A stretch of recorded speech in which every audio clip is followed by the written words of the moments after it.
Welcome to another video where I fix your farms and mechanisms. Today we're going to fix a concrete duper, an unnecessarily large bamboo farm, and even a basalt farm, among many other things. Let's get started. Franco Garcia writes to me because his concrete duper isn't working. He says the east and west modules are dead. My first reaction: classic. Someone followed the tutorial and messed up the redstone. I go, check block by block, and nothing. Everything is fine. So I activate the flashback mod to watch the replay and find the problem. And I catch it quickly. A piston doesn't move because a bit of redstone dust is missing. The most common mistake of all. I put it in, test the machine, and think, well, that's it, probably fixed now, right? But no, nothing. They still don't work. The error is the same. I start to get suspicious. Why do only the east and west modules fail?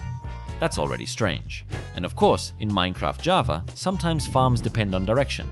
If you rotate the design 90 or 180 degrees, the whole thing can break.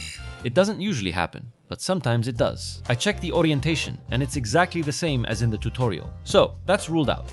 At this point, I pull out my secret weapon. I download the original Lightmatic and place it over the build to compare block by block. And that's when I discover something strange. Some observers placed in a different spot. In theory, they shouldn't change anything because they pick up the same pulse, just from a different place. But we all know how Minecraft is. Sometimes, if it's not placed exactly right, things just stop working. So I move them to the correct spot, just like in the original design. I try again, and now it works perfectly. The issue was due to 4 wrongly placed observers, 4 harmless blocks causing the entire system to fail. That's the lesson. When you're building something from a tutorial, double check every block, because just one misoriented observer can have you spending half an hour thinking Minecraft is broken, when in reality, the one who's broken is you. Now let's move on to a much bigger, an automated 64 furnace array that Izan Garrido sent me. He says it works for him, but since he's pretty new to Redstone, he wants to improve the input and output systems. So let's see how it's set up. The furnaces have hoppers on top, and minecarts with chests full of items pass over them. This evenly distributes items among the furnaces, which is what we want in a system like this. Once they're smelted, the hoppers below collect the results and send them through a line of droppers to a water stream. And at the end, you have your smelted items. Basic, but functional. Let's start with the input first. Like in every furnace, there are 2 inputs, fuel and material to smelt. The minecart reaches the end of the track. A timer is activated, and the idea is for it to stay under the chest long enough to fill up with at least 64 items. And here's the first problem. And those of you who are programmers will understand me quickly. The system doesn't check how many items the minecart has. It can leave with 64, with 22, or even with 0. On top of that, when the system is empty, the minecart keeps going around, which can cause it to stop when crossing unloaded chunks. So I started improving this with a classic trick. An item detector on a rail with a pressure plate. When the minecart stays on top, a comparator reads how full it is. The more loaded it is, the stronger the signal. I decided that when it detects at least strength 4, which is a bit more than 64 items, the piston opens and lets the minecart go out to deliver. Fitting this inside the original space was chaos, so I decided to take out the whole furnace, set it aside, and redesign it with space around it. Much more comfortable. When I finally tested it, a flaw appeared that Ethan hadn't noticed: extra fuel consumption.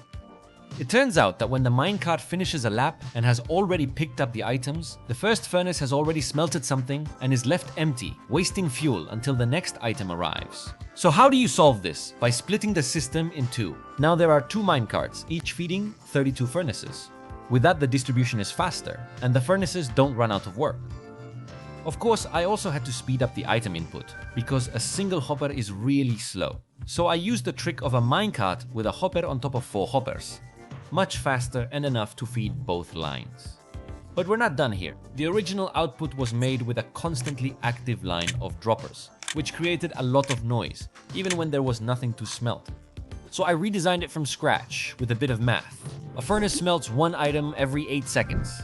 That means 8 furnaces, 1 item per second, and 16 furnaces smelt 1 item every 0.5 seconds. Now, knowing that a hopper moves 1 item every 0.4 seconds, we already have the formula. With a line of hoppers for every 16 furnaces, there will never be any jams. I connect those lines to individual droppers, send them all to the same water stream, and at the end, I set up an improved chest system. Here's a key detail. If you make a chest receive items from 2 hoppers, the next chest also needs 2, because otherwise items come in faster than they go out. With this setup, everything runs smoothly and items are stored without loss. And that's how the improved furnace array looks. More efficient on the input, optimized on the output, and without wasting extra fuel. The process was a bit long, but it was worth it. This bamboo farm was made by Benjamin Campano, and it basically works well, but it has a huge problem. It can't store all the items it produces, and ends up losing a lot, simply because there are too many. I'll tell you right away, I don't recommend making such a massive bamboo farm unless you need an absurd amount. As soon as you enter the world, you can tell he's tried 1,000 things to store the items. Some of them are pretty clever, but most of them rely on minecarts.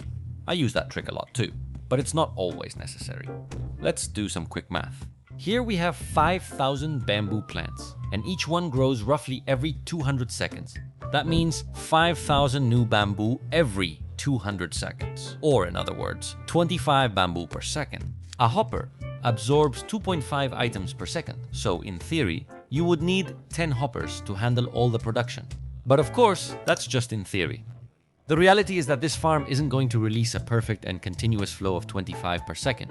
Sometimes it will be more, and sometimes it will be less. So we add a 20% margin, and with 12 hoppers, it should be enough. To set it up, you need to place 6 double-speed hoppers, which are made like this. The top one redirects to the side, while the bottom one pulls out an extra item automatically. By the way, all of this goes to some crafters that turn the bamboo into bamboo blocks, and we've kept that, although we've improved it a bit. Just in case, we placed 8 modules instead of 6 to be on the safe side. Another important change was in the collection system with flying machines. Amin had set up a 3-way type machine, meaning it moves in 3 directions, cleaning the farm line by line. It works, yes, but it's not the most efficient for a farm of this size. So we replaced it with the classic flying machine that clears all the bamboo rows at once. Much faster, simpler, and with fewer chances of failure. Going back to the storage issue, in this farm there will definitely be some bamboo loss, and I'll explain why. When you run the machine for the first time, if all the stalks are fully grown, so many items are dropped that you would need about 72 hoppers to collect everything. In my opinion, it's not worth trying to save those items. It's better to just let them burn after all. It only happens on the first run. After that, the farm starts working steadily and collects all the drops that fall with no problem. The next farm was sent to me by Mikel Aparicio, and as soon as I saw it, I realized that the system worked, but it was very poorly optimized. It was extremely slow. It took too long between generating the basalt and pushing it forward. But before we get into what we've fixed, let's explain how basalt farms work. In case someone doesn't know, basalt is generated when you place flowing lava between a block of blue ice and a block of soul sand. That's the basic mechanic. Once it was discovered, Mambo Wiambo released a video that became famous. That was years ago. He showed a machine that, using this technique, would automatically create a basalt bridge over a lava lake. A brilliant idea that many of us remember as the first spectacular demonstration of this mechanism. But anyway, going back to Mikkel's farm, the original system did generate basalt. Yes, but it pushed and destroyed it in a very inefficient way. The first thing we did was focus on the initial push. As soon as the basalt block is generated, you want to move it forward immediately so the cycle doesn't waste any time. For that, we redesigned the pushing part using ice. And you might be wondering what the heck Gochin is doing here, right? Well, let me explain. I've put together a small team of 2 people who are going to help me carry out all these fixes I'm showing you, with the idea of being able to bring a new video every week. The dynamic is as follows. First, we look at the world together. We discuss what the best solution is. And if there are any doubts, we resolve them later on a call. Then I came across the clock that set the pace for everything. It was extremely slow and didn't make good use of the function of block 36 at all. And what is this block 36? Well, it's a special state that any block enters when it's being moved by a piston. At that moment, it stops having its normal properties. For example, basalt loses its hardness and becomes very fragile. Well, basalt and all the others. This is where the key to this type of farm lies. First, you want to push the basalt right at the moment it's generated, so the system doesn't waste any time. And then when you're going to break it with TNT, ideally, the explosion should coincide exactly with that moment when the block is still a block 36. Why? Well, that's because in that state, it has minimal resistance to explosions. And of course, if you take advantage of that, the TNT blows up a lot more basalt with the same charge. The problem was that the original clock wasn't precise enough to make all this work. After trying several options and not finding a reliable timing setup, Higochin ended up resorting to a design we already knew worked. The same clock used by the stone farm in my Rubik-style survival series, which was originally designed by Il Mango, of course. That system perfectly synchronizes the pushes and also lets you stack the farm in multiple layers without going crazy. Finally, we also had to change the Duper. The one that was set up used slime blocks and had the problem that it didn't always fall in the same place, which made the farm break very easily. Replacing it with a more stable duplicator solved the problem. So in summary, we optimized the initial push using ice, adjusted the timing to take advantage of block 36 both for the push and the TNT explosion, and also replaced the duplicator with a more stable one. The result is a farm that now produces basalt much faster, more efficiently, and more safely. Now let's move on to a mechanism that we really loved. It was sent to us by Ivanaris13. He says he has replicated the Obrigas furnace, the one that uses carpet duplication as fuel, but he has changed it so that it works with wood from a tree farm. He mentions that it's the first time he's done anything with redstone, which is surprising because the idea works quite well, even though it could be improved. So that's where we come in. The first thing we saw was a repeater clock that alternated the input of wood between the two sides of the furnace. At first it seemed correct, but it had an efficiency flaw. When one of the sides was full and the other wasn't, instead of diverting half of the items to the storage, what it did was keep all the paths closed half of the time, which caused the production to get stuck. Allow me to clarify here what these three streams are for. The first two go to different parts of the furnace, each corresponding to half of the furnaces, and the other stream sends the wood back to a storage, with the idea of storing the wood when there's a surplus. Well, to solve this, we replaced that system with a hopper clock. With it, we achieved a more precise and compact cycle. The redstone block from the clock itself activates one of the pistons that changes the water flow, and through a torch the signal is inverted to control the other one. With a few redstone torches and logic gates, we managed to make the clock lock when none of the furnaces need fuel. In this way, thanks to the locking signals on each side and the signal inversions, the system knows exactly when to redirect the wood to the storage. From there, we come to the most interesting part of the design, the control lever. In the original system, that lever cleverly determined whether the wood went to storage or the furnace by adjusting the water current's height.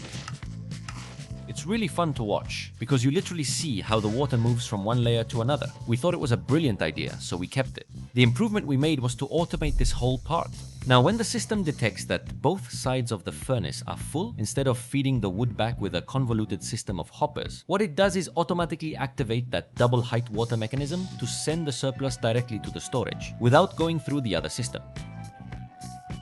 And if you still want to force it manually, you can do it with the same lever. The result is that now Ivanaris 13's automatic furnace is not only more stable and efficient, but it also keeps that original detail of the water height change, which is not only useful, but also very eye-catching.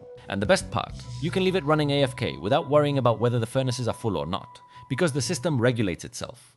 Well, that's it. Another batch of farms fixed. This is turning into a Minecraft tech support service instead of a YouTube channel. Want us to fix yours? Subscribe, like, and send your redstone disaster. Remember that you can get your own server with the same configuration as this series at holly.ggRubik.